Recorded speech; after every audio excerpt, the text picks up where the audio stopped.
என்ன வச்சுருந்தீங்க உள்ளன்னு? கோக்கா இப்படி போகுது. ஆமாம், கோக்கு பாட்டில் குளிக்க வச்சா புஷ்ஷுன்னு பிடுங்கிட்டு வர்ற மாதிரி என்ன, கோபத்தை உள்ளே அடக்கி, பகையை உள்ளே அடக்கி அடக்கி அடக்கி அடக்கி வச்சிங்கன்னா என்னைக்காச்சும் ஒரு நாள் உப்புன்னு இங்கே வந்து பிடிச்சிக்கும். ஏக்கா ஒன்றுமே முடியல, டாக்டர்கிட்ட போனேன், 2 ஊசியை போட்டான், 500 ரூபா வாங்கிட்டான், ஒன்றுமே முடியல. நீ மன்னி, கசப்பு, வைராக்கியம் அதெல்லாம் உள்ளே இல்லாமல் இருந்துச்சுன்னா 95% பேர் ஆஸ்பத்திரியிலேருந்து வெளியே வந்துடலாமா அப்படின்னு ஒரு ஆராய்ச்சி சொல்லுது. நிறைய ஜனங்க மருத்துவமனையில் இருக்கிறது எதனால தெரியுமா?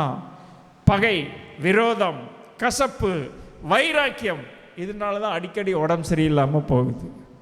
சரியா? அதனால் அவன் உள்ளத்தில் கசப்பு வச்சுருந்தான். ஆண்டவரே, என் உள்ளத்தில் கசப்பு இருக்கா? நான் கசப்பு, ஆண்டவர் மேலே கோபம், என் மேலேயே எனக்கு கோபம், என் மேலேயே எனக்கு கோபம்.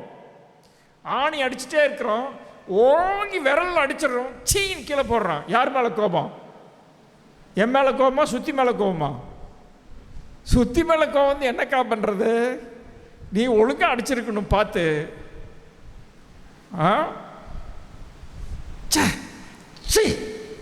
அது கோபம் யார் மேலே தெரியுமா? என் மேலே இருக்கிற கோபத்தை சுற்றி மேலே காட்டுறேன்.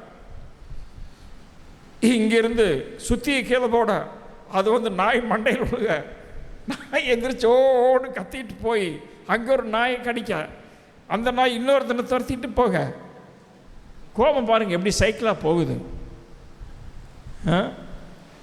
ஸோ அந்த கசப்பு, பகை, விரோதம் ஆண்டவருக்கு உள்ளத்தில் அக்கிரம சிந்தை கொண்டிருந்தேன், ஆனால் ஆண்டவர் என் ஜெபத்திற்கு பதில் கொடுக்க மாட்டார். இதெல்லாம் வச்சுட்டு தான் ஆண்டவரே என் இருதயத்தை உம்மிடத்தில் படைக்கிறேன். படைக்காத, திறந்து ஆபரேஷன் பண்ணு, உம்முடைய வார்த்தையினால என்னை சுத்திகரியும். ஆமென். சுத்த இருதயத்தை என்னிலே தாரும், என் வீட்டிலே உத்தம இருதயத்தோடு நடந்து கொள்வேன். எங்க எங்க? சர்ச்சில் இல்லை, ஆஃபீஸில் இல்லை. ஆஃபீஸுக்கு போனால் அழகாக இருக்கிறீங்க, பிரதர்ஸ் சிஸ்டர்ஸ் நல்லா ட்ரெஸ் பண்ணிவிட்டு வணக்கங்க கிருப்பா, நீங்கள் வீட்டுக்கு போனால் ஏன் இப்போ தான் வந்தேன், அதுக்குள்ளே உனக்கு என்ன? அந்த நாய் வீட்டுக்கு வர்றப்பவே உள்ளே வந்துடுது. ஆஃபீஸுக்கு போனால் அந்த நாய் வெளியே போயிடுது. ஹலோ, இல்லைங்க சார், இல்லைங்க மேடம். ஏமா கள்ளத்தனம் பண்ணுறீங்க? இதுக்கு பேர் தான் மாய்மாலம்னு பேர். என்னது? ரெட்டை வேஷம். ஒன்றா பன்னிக்குட்டியாயிரு, இல்லாட்டி நாய்க்குட்டியாயிரு. என்னது? பன்னிக்குட்டியாயிரு, நாய்க்குட்டியாயிரு. ஒரு பையன் போய் ஒரு நாய்க்குட்டி வாங்கிட்டு வந்தான். அழகாக வெள்ளை நாய், அவங்க அம்மாட்ட காசு வாங்கிட்டு போய் வர்ற வழியில் விளையாடுறதுக்கு நின்னா பசங்க அதை தெரியாமல் மாற்றி 2 பன்னிக்குட்டியை உள்ள வச்சுட்டாங்க. உன் அம்மா கேட்டாங்க, ஆமாம் வெள்ளை நாய் 250 ரூபா, உனக்கு தெரியுமா? பார் எப்படி இருக்கு, எடுத்து காமிச்சான். பன்னிக்குட்டி. சரி வீட்டுக்கு போகிறேன், அந்த கடைக்காரனை பேசிக்கிறேன். போகிற வழியில், எங்கடா போகிறேன்? இந்த மாதிரி நாய் வாங்கினேன், அவன் வந்து பன்னிக்குட்டியை வச்சு கொடுத்துட்டான், அவனை போய் சத்தம் போடுறேன். அதுக்குள்ளே இந்த பசங்க தெரியாமல் அந்த நாய்க்குட்டியை வச்சுட்டு பன்னிக்குட்டி எடுத்துட்டானுங்க. அவனை போய் அறிவு இருக்காயா உனக்கு, இத்தனை காசு கொடுத்தேன், அப்படியா இப்படியா? தம்பி பொறுமையாயிரு. என்னதான் பொறுமையாயிரு, இங்கே பார் அப்படி எடுத்து கொடுத்தானா. இவன் அப்படியே பிடிச்சிட்டு வந்து, இந்த பார், நீயே கடைக்கு போனால் நாய்க்குட்டி ஆயிடுற, வீட்டுக்கு போனால் பன்னிக்குட்டி ஆயிடுற. ஒன்றா நாய்க்குட்டி ஆயிரு, இல்லைன்னா பன்னிக்குட்டி ஆயிரு. நீ சர்ச்சுக்கு போனால் பரிசுத்தவானாக இருக்கிற, தேவதூதனாக இருக்கிற, வீட்டுக்கு போனால் பிசாசு குட்டியாக மாறிடுற. ஒன்றா தேவதூதனாக இரு, இல்லாட்டி பிசாசு குட்டியாக இரு. இடம் மாறி அடிக்கடி மாறாத அப்படின்னாங்களாம். அதனால் நம்ம எப்படி இருக்கிறோம்? இரட்டை வாழ்க்கை இல்லை. வீட்டில் எப்படி இருக்கிறோமோ சர்ச்சிலையும் அப்படி இருக்கணும், சர்ச்சில் எப்படி இருக்கிறோமோ வீட்லேயும் அப்படியே இருக்கணும். ஆமீன். ஒரு பெரிய ஊழியக்காரரு ஃபுட்பால் ரொம்ப பிடிக்கும், ஃபுட்பால் விளையாண்டாராம். எதிரி அந்த கேப்டன், ஆப்போசிட்டில் இருக்கிற அந்த டீம் கேப்டன் ரொம்ப ட்ரிக்காக விளையாண்டானா. இடைவேளை வந்துச்சான். பில்லி கிரஹாம், அவளுக்கு ரொம்ப ஃபுட்பால் பிடிக்கும், போய் கேட்டாராம், நான் எப்படி விளையாடுறேன் அப்படின்னு கேட்டாராம். நீங்கள் நல்லா தான் விளையாடுறீங்க சார், எனக்கு தான் பயமாக இருக்குது, ஏன் ஒரு தேவ மனுஷனுக்கு எதிராக விளையாடுறனேன்னு பயமாக இருக்குது அப்படின்னா விளையாட்டில் கூட. அதனால் எங்கே இருந்தாலும் நாம் ஆண்டவருடைய பிள்ளையாக இருக்கணும். ஆமீன். ஆஃபீஸில் இருந்தாலும் வீட்டில் இருந்தாலும், ஆஃபீஸில் இருந்தால் எப்படி இருக்கிறோமோ வீட்டில் அப்படி இருக்கணும். நம்ம இதில் நிலையில் சரியாக இருக்கணும். எங்கேயும் நாம் ஆண்டவருடைய பிள்ளைகளாக இருக்கணும். எங்கேயும் பரிசுத்தத்தை பாதுகாத்துக்கிறவங்களாக இருக்கணும். எங்கேயும் நம்முடைய துர்க்குணங்கள் வெளியே வராமல் துர்க்குணத்தை பட்டினி போடணும். பகை, விரோதம், இதுக்கெல்லாம் சாப்பாடு தராதிங்க. டிவியிலேருந்து வருது, நண்பர்கள்கிட்ட இருந்து வருது, எல்லார்கிட்டையும் நண்பர்களாக இருக்கணும். ஆனால் விசுவாசிகளோட ஆவிக்குரிய மக்கள்கிட்ட ரொம்ப ரொம்ப க்ளோஸாக இருக்கணும். எல்லார்ட்டையும் ஃப்ரெண்ட்ஷிப்பாக இருக்கணும். ஆவிக்குரிய மக்களோட ரொம்ப ஐக்கியமாக இருக்கணும். அந்த காலத்தில் வாலிபர்கள் சபையில் இருக்கிறவங்களாம் சேர்ந்தா, வாடா 2 நாள் உபவாசம் போடலாம், வாடா அங்கே மீட்டிங் போகலாம், ஜெபம் பண்ணலாம், அப்படி இப்படி செஞ்சு செய்வாங்க. இப்போ என்ன பண்ணுறீங்கன்னு தெரியலை. சரியா? அதனால் இருதயத்தில் கசப்பு, ஆண்டவர் உள்ளத்தில் இருக்கிற கசப்பு, அதுதான் ஆண்டவருக்கு விருப்பம் இல்லை. என்னுடைய வாழ்க்கை ஆண்டவருக்கு பிரியமாய் இருக்கிறதா? ஒருவேளை போஜனத்துக்காக தன் சகோதரனை பகைத்தான். 1 யோவான்லாம் பார்த்தாக்கா, தன் சகோதரனை பகைத்த வேசி கள்ளனாகிய ஏசாவை போல இருக்க வேண்டாம். பகை, சகோதர சிநேகம், விரோதம், இதில் அவனுடைய வாழ்க்கை ஆண்டவரை நேசிக்கணும், மனுஷனை நேசிக்கணும். 2 விஷயம்தான். என்னது? கர்த்தரை நேசிக்கணும், மனுஷனை நேசிக்கணும். தேவனாகிய கர்த்தரிடத்தில் சொல்லுங்க பார்க்கலாம், உன் தேவனா, பைபிள்லேயே ரொம்ப முக்கியமானது எதுன்னு ஒருத்தர் கேட்டான். முழு பைபிள்லேயும், இந்த பைபிள்லேயும் ரொம்ப முக்கியமானது எது? ஆதியாகமத்திலிருந்து மல்கியா வரைக்கும் தான் அப்பெல்லாம் இருந்துச்சு. 2 வசனம் சொன்ன, தேவனாகிய கர்த்தரிடத்தில் முழு இருதயத்தோடும் ஆத்மாவோடும் முழு மனதோடும் முழு பலத்தோடும் அன்பு கூறுவாயாக. எல்லாமே இதுக்கு ஒப்பனையான 2ஆம் கற்பனை. உன்னிடத்திலே அன்பு கூறுகிறது போல இதுக்கு இதே மாதிரி அதுவும், இதுவும் முக்கியம் அதுவும் முக்கியம். 2ஐயும் பைபிளில் இருந்தால் சொன்னார். ஆண்டவரை நேசிக்கணும், மற்றவங்களை நேசிக்கணும், மனுஷனை நேசிக்கணும். இதில் முழு பைபிளும் முடிஞ்சுன்னார். இதில் முழு வேதாகவும் முடிஞ்சு. இந்த 10 இடத்துல சொல்லியிருக்கார். உன்னிடத்தில் அன்பு கூறுகிறது போல பிறனிடத்திலும் 10 இடத்துல இருக்குது. கண்டுபிடிங்க பார்க்கலாம் பைபிளில், புதிய ஏற்பாட்டில் ஆண்டவர் 10 இடத்துல சொல்லியிருக்கார். சுவிசேஷத்தில் சொல்லியிருக்க எழுதியிருக்கிறாங்க, யாக்கோபில் எழுதியிருக்குது, ரோமரில் இருக்குது, அப்படி நிறைய இடத்துல 10 இடத்துல இருக்குது. உன்னிடத்தில் அன்பு கூறு கலாத்தியரில் இருக்குது. 10 இடத்துல சொல்லியிருக்கார். எவ்வளோ முக்கியம்! 10 கற்பனை மாதிரி மனுஷனை நேசிக்கணும். பதவி, பட்டம், படிப்பு இதெல்லாம் 2வது, எல்லாம் அழிஞ்சு போயிடும். சாகிறப்ப என்ன சொல்லுவாங்க? கடைசியாக சாக போகிறவங்க நிறைய பேர் பார்த்துருக்குறேன். கடைசியாக சாக போகிறப்ப என்ன சொல்லுவாங்க? ஐயோ, நான் ஸ்கூலில் படித்து ஃபஸ்ட் மார்க் வாங்கினேன், அந்த ட்ரோஃபி எடுத்துகிட்டு வா, பார்த்துட்டு செத்து போயிடுறேன். அதான் கேட்பாங்க. இங்கே அந்த புது ட்ரெஸ் ஒன்று வச்சுருந்தேன், ஒரு நாள் போட்டு அதை கொண்டு கடைசியில் பார்த்துட்டு செத்து போகிறேன், அப்படியே கேட்பாங்க. யார் கேட்பாங்க கடைசியா? அண்ணனை வர சொல்லு, அப்பாவை வர சொல்லு, தம்பியை வர சொல்லு, பாப்பாவை வர சொல்லு. மனுஷன் அவங்க கடைசியாக ஒரு தாட்டி பார்த்துட்டு இருக்கிறேன். மனுஷன்தான் முக்கியம். நம்மெல்லாம் தனியாக இருக்க முடியாது.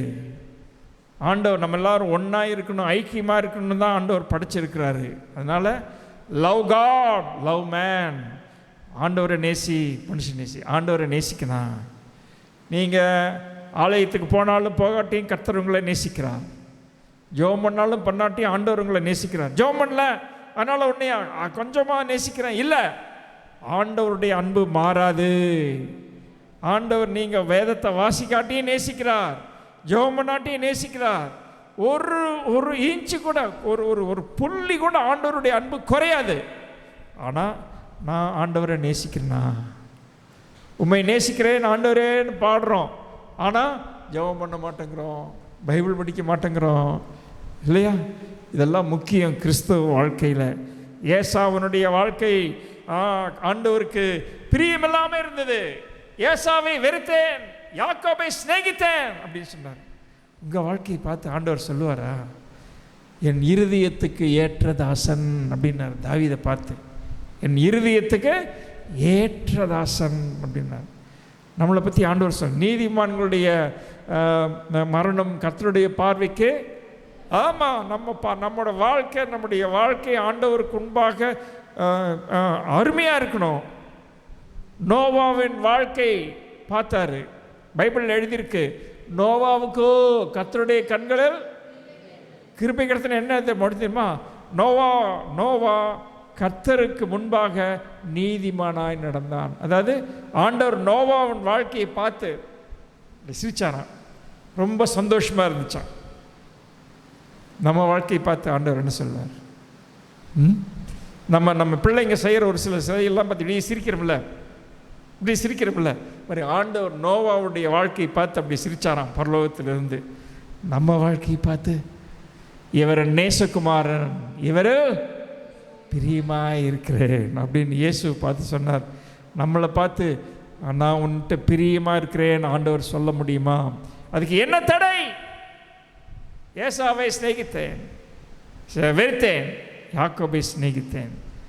யாக்கோபு ஆண்டவருக்கு பிரியமா? யாக்கோபே, இஸ்ரவேலே, உன்னை எப்படி கைவிடுவேன், உன்னை எப்படி மறப்பேன்? பிரியமான பிள்ளை அல்லவா நீ, என் தாசன், நான் உன்னை மறப்பதில்லை, உன்னை கைவிடுவதில்லை, நான் உன்னை தெரிந்து கொண்டேன்.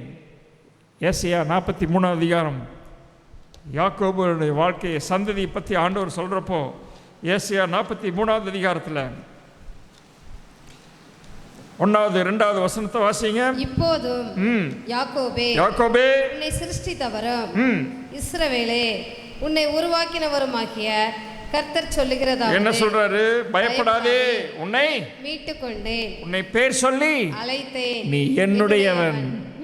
நீ தண்ணீர்களை கடக்கும்போது நான் உன்னோடு இருப்பேன், நீ ஆறுகளை கடக்கும்போது அவைகள் உன்மேல் புரளுவதில்லை, நீ அக்கினியில் நடக்கும்போது வேகாதிருப்பாய், அக்கினி ஜுவாலை உன் பேரில் பற்றாது. காரணம், நீ என்னுடையவன், நான் உன்னை பேர் சொல்லி அழைத்தேன், என்னுடைய கிருபை உன் மேலே இருக்கிறது. ஹல்லேலூயா. ஆண்டவருடைய கிருபை நம்ம மேலே இருக்கணும். ஆண்டவரே, உம்முடைய கிருபையுள்ள கண்கள் எங்கள் மேலே இருக்கணும். ஹல்லேலூயா. கர்த்தர் நல்லவர். ஆமென். ஆமாம், ஏசாவை வெறுத்தார்னா அவனுடைய வாழ்க்கை ஆண்டவருக்கு பிரியமா இல்லை.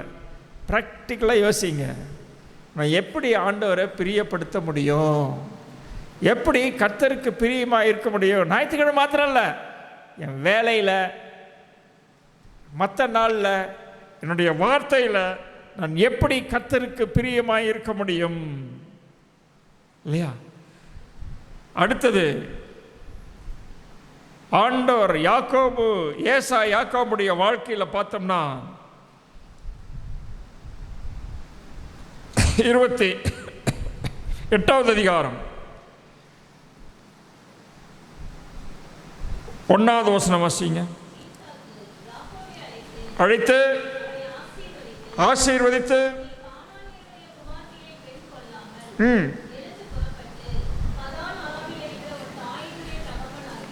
அடே கல்யாணம் பண்றது ஒழுங்கா பண்றா அப்படின்னு சொன்னார்.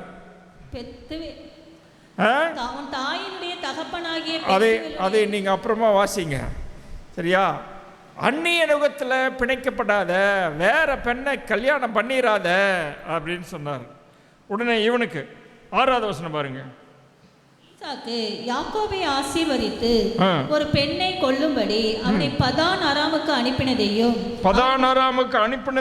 அவனை ஆசீர்வதிக்கையில் நீ கானானுடைய குமார்த்திகளில் பெண் கொள்ள வேண்டாம் என்று அவனுக்கு கட்டளையிட்டதையும் யாக்கோபு தன் தகப்பனுக்கும் தன் தாய்க்கும் கீழ்ப்படிந்து என்னது தகப்பனுக்கும் தாய்க்கும் சொன்ன பேச்சை கேட்டு அவருக்கு 40 வயசுக்கு மேல ஆச்சுங்க.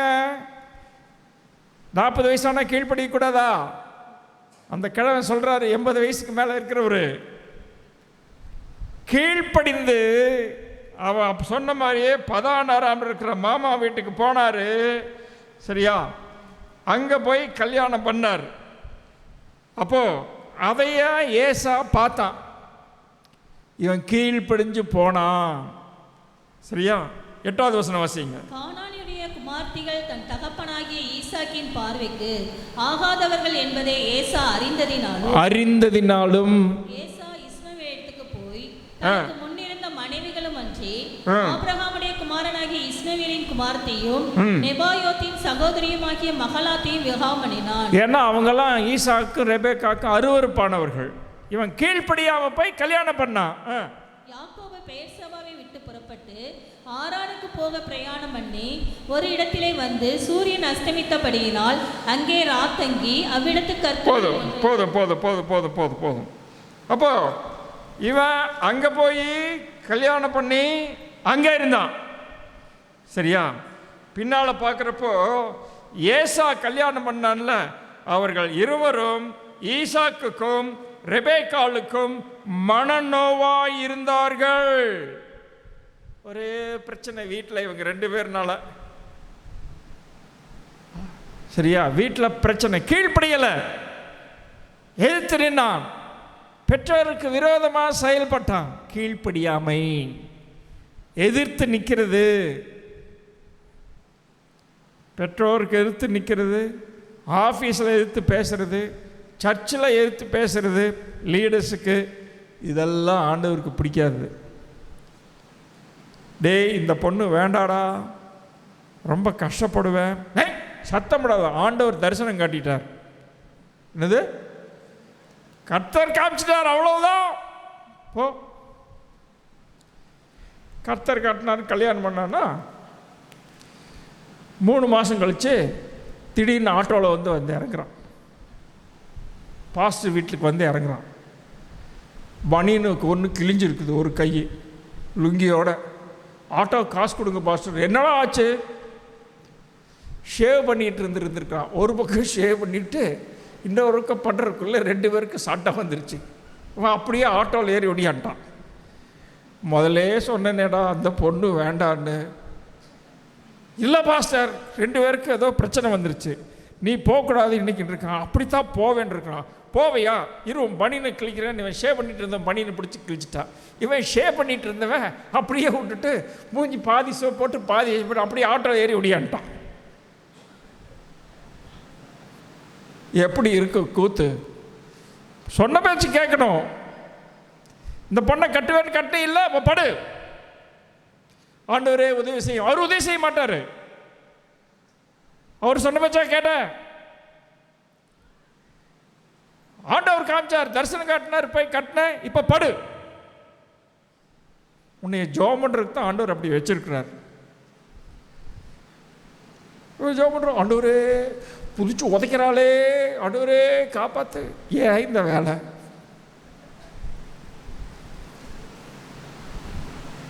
பெற்றோருக்கு மனநோவாய் இருந்தார்கள்.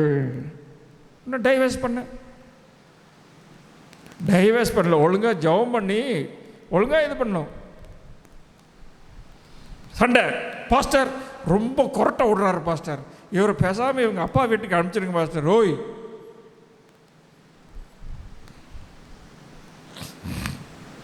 இந்த வேலையெல்லாம் ஆகாது. கீழ்ப்படியாம போனா, கல்யாணத்துக்கு முன்ன கீழ்ப்படியல, கல்யாணத்துக்கு அப்புறம் அவனே கீழ்ப்படியணும்.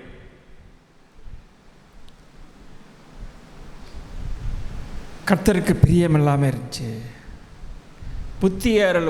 புத்தியுள்ள மனைவி கர்த்தர் அருளும் ஈவு.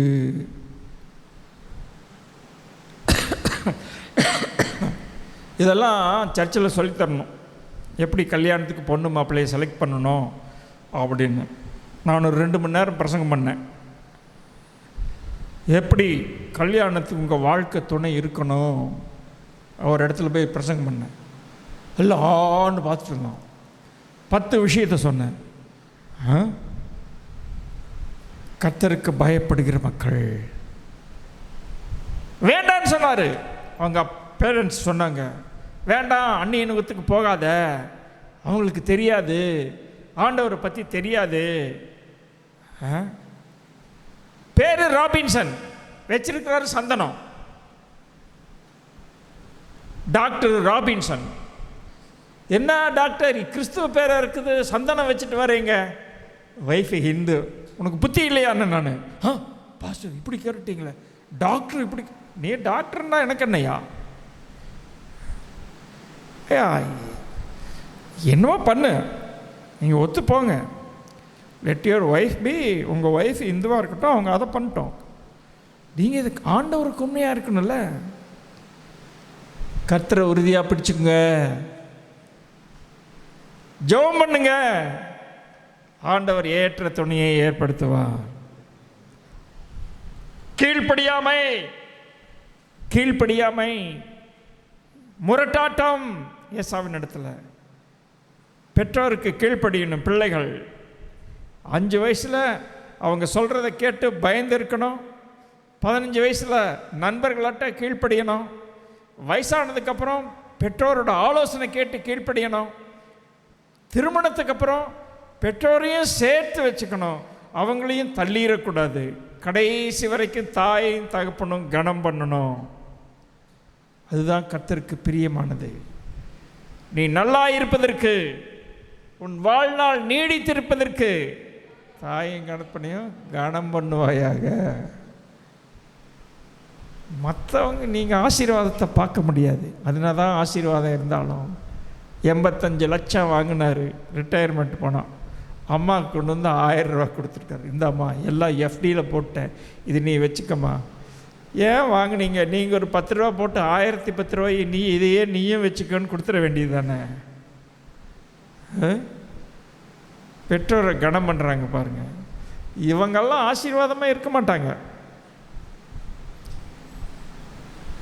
பெற்றோரை கனம் பண்ணுங்க வாலிபர்களே.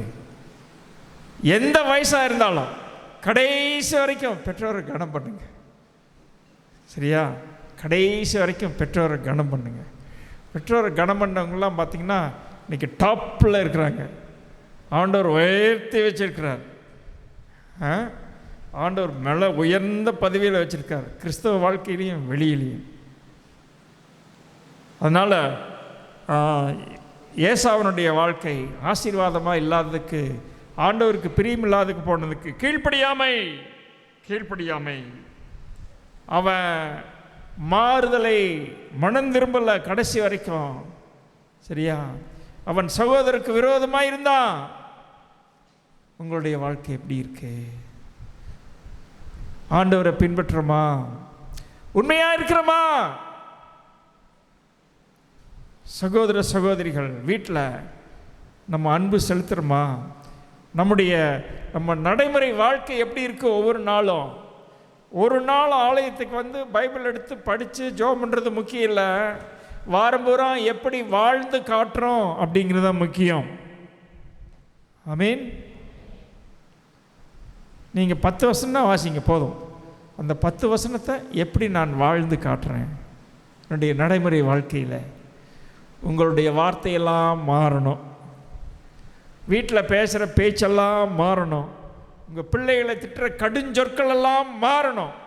கடுஞ்சொற்கள் உங்கள் வாயிலிருந்து புறப்படக்கூடாது. கோபம் கொள்றதுனால பிசாசுக்கு இடம் கொடுக்காதீங்க.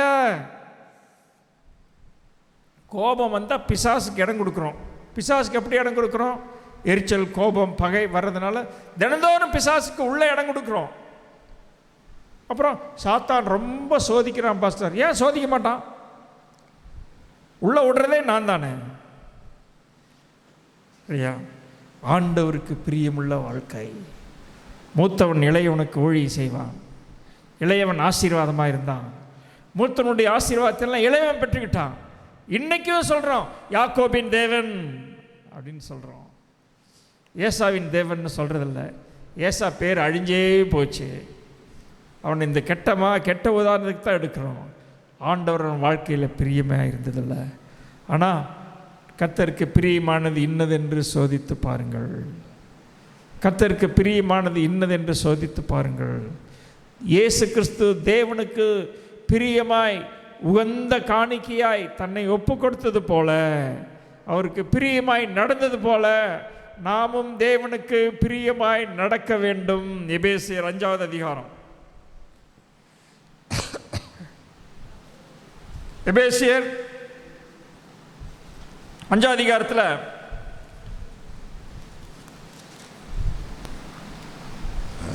1, 2, 3. ஆதலால் நீங்கள் பிரியமான பிள்ளைகளைப் போல தேவனை பின்பற்றுகிறவர்களாகி, பிரியமான பிள்ளைகளைப் போல தேவனை பின்பற்றுகிறவர்களாகி. எப்படி ஆண்டவரை பின்பற்றணும்? எப்படி பின்பற்றணும்? பிரியமான பிள்ளைகளைப் போல. கிறிஸ்து நமக்காக நம்மை தேவனுக்கு சுகந்த வாசனையான, கிறிஸ்து நமக்காக தம்மை தேவனுக்கு சுகந்த வாசனையாக காணிக்கையாகவும் பலியாகவும் ஒப்பு கொடுத்து நம்மில் அன்பு கூர்ந்தது போல நீங்களும் அன்பிலே நடந்து கொள்ளுங்கள். ஆண்டவருக்கு சுகந்த வாசனையாக ஒப்பு கொடுத்து மற்றவங்கள பிள்ளைங்களை பிரியப்படுத்துங்க. வீட்டில் தண்ணி எடுத்துகிட்டு வாமா, சாப்பிட்றப்போ நான் அவளுக்கு வேலைக்காரியா, சாப்பிட்றப்போ எடுத்துகிட்டு உட்காரக்கூடாது. நீங்கள் வேலைக்காரி தான். ஆமாவா இல்லையா? ஹலோ சிஸ்டர்ஸ், ஆமாவா